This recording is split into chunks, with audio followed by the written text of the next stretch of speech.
Geekscape. You want to do a station ID? I'm Rainn Wilson, and this is Geekscape. In the movie, your performance vacillates. Geekscape. How dare you, sir? I'm kidding. The movie, you go to extremes, and then you Geekscape. also have like really sincere, quieter moments. Yes. Where did you find just like the consistent purity of the character to kind of rein you in whenever you were ready for a scene or ready to approach the day? I found it in the Geekscape of my mind. What I love the word Geekscape. No, Come on, you can't name our, your site. our geeks Don't love touch you. me again. I'll fight you right I now. will. Let's go. Get in the costume. Let's go. Get in I the don't need a costume. costume. Get I a have it on cinder block. underneath this. You can't find me without a wrench. I saw the movie. I I'll love the use movie. Thank you. I yelled at you on the street right there. You were in did? front of the hotel. I go, the movie's awesome, and you were like, "Thank you very much." Oh, the movie's good. incredible. Actually, it's actually a phenomenal film. Oh, thank and you. as I was saying, it's got so many different tastes in it, but Yeah. it still keeps a cohesive character throughout. What was your? That's the thing that James did effortlessly, which is that this film, I mean, James has described it before, the director James Gunn. He described it as Taxi Driver meets Napoleon Dynamite. Yeah. And it is hyper violent and hyper funny at the same time, but it feels gritty and real.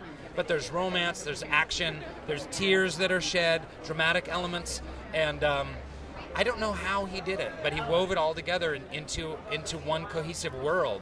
And I knew my job, and I was so attracted to this in playing Frank, was that I loved the arc of the character. I mean, he starts as this schlubby, sad sack, and he goes on this series of adventures. He talks to God. His brain gets touched by the finger of God.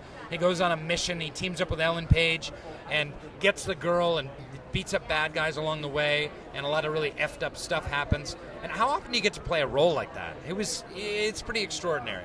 In the film, you kind of play the anti-Jiminy Cricket to Rainn's character. How much fun was it just cutting loose and going through the material like that? Yeah, I know. So much fun. I mean, I make such a effing fool of myself in this movie, and there's nothing I love more than doing that.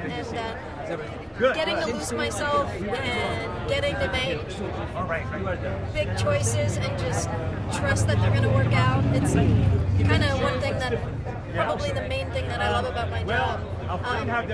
So hopefully it works for people, but I had a blast doing it. No, the movie's phenomenal, and you're really the barometer of the extremes to which his character goes to. Was there any point where you had any questions about the material? Like, you know what, I have to rein this in at any point?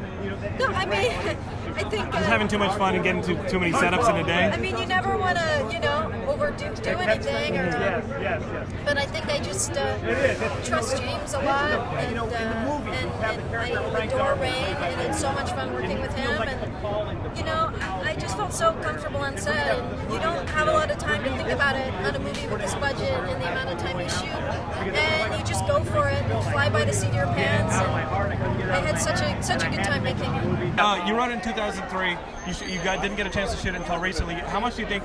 I know that it didn't educate the script. You barely touched it, but how much visually were you affected by the emergence of the superhero culture in film?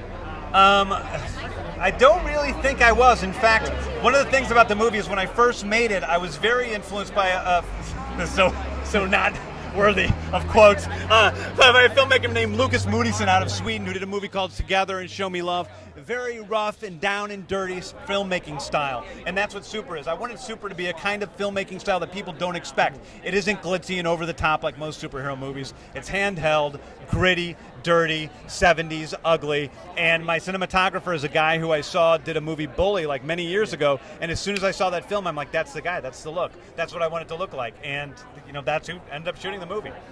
But the movie is still grounded very much, even as anarchic as it is, it has very human moments. How did you vacillate between the two? Part of the movie was also, it felt educated by some of the web stuff you've done with Pete. Absolutely. The web stuff educated what I did because it was a sense of freedom and doing whatever I wanted, And for years I've worked within studio, confines, and they rein you in a lot.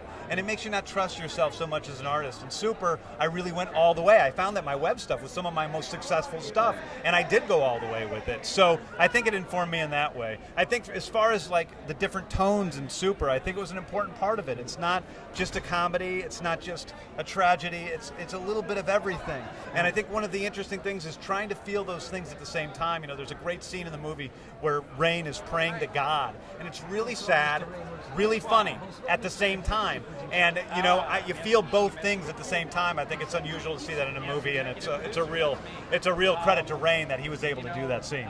Yeah, how much did the performances bring the script further? Were there the parts where you were like, okay, as much as I just want a gun for it, now that I have the restraints off, what were the parts where you wanted to say, I'm just going to have to trust the actors and let the camera roll? Well, I think, I needed to trust the actors completely from the beginning. I think we needed to trust each other. They need, like Ellen, for instance, she goes so far in this movie. She exerts so much energy that she almost fainted on stage numerous times. And she had to trust me enough as a director to take care of her and be there for her as she did that. And I had to trust her enough to like really let her go all the way. And I told her early on when we started making the movie, she's like, I hope I don't go too far or do something too weird. And I said, let me judge when you go too far. I'm going to let you go all the way, and I'll be, in charge of stopping you, but take it all the way. And she did, and I'm so, like, everybody's blown away by her performance in the movie. She's fantastic.